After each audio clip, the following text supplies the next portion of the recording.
Hello friends, welcome back to my home daycare. Today I'm sharing some simple and engaging winter sensory bin ideas that are perfect for toddlers and preschoolers. We're exploring Snowman and Snowflake, play hibernation, and Arctic animals this month.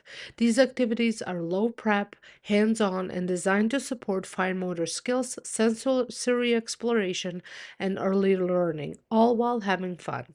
So let's get started.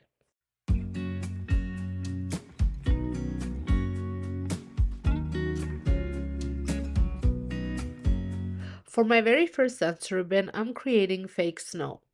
To make this, you'll need baking soda and hair conditioner, or you can also use coconut oil.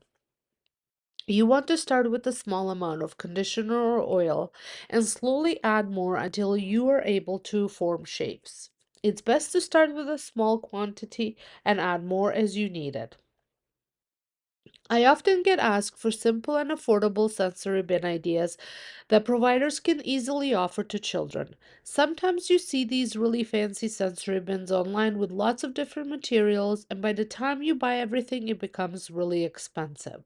These sensory bin ideas are low cost, budget friendly, super easy to make, and they're always kid favorites.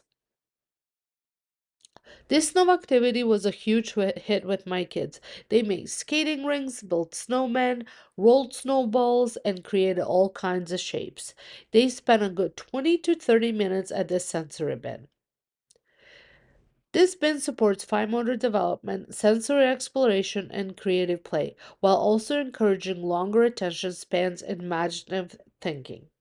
I have a variety of ages in my daycare, so I always try to incorporate something for everyone.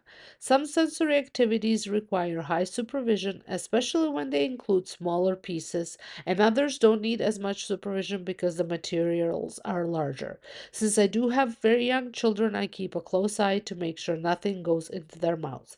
And just a little warning, these are messy. There will definitely be mess on the floor, but in my house, if there's no mess, then usually means we weren't having fun.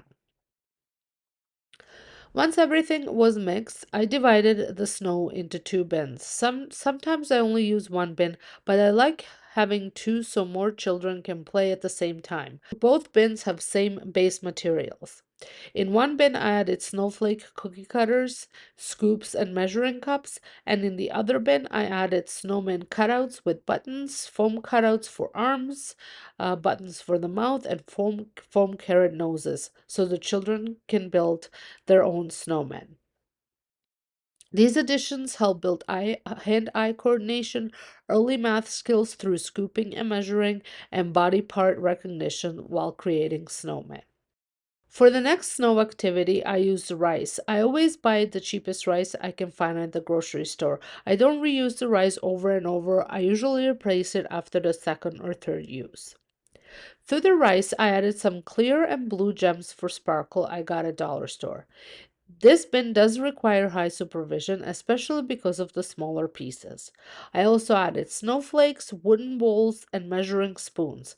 The wooden bowls are from Timu, and I also included small tongs as well. This sensory bin is amazing for developing pincer grip, fine motor control, and hand strength through scooping, pouring, and using tongs.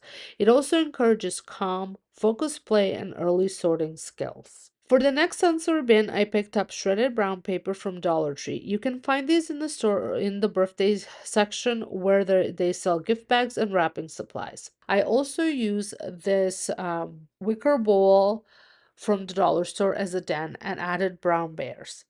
As we know, brown bears do a form of light hibernation. There are many other animals that hibernate, and those animals we cover during this theme. The sensory bin just focuses on bears. This bin supports early science concepts, dramatic play, and language development as children learn about animals and seasonal changes. It also encourages nurturing and imaginative play.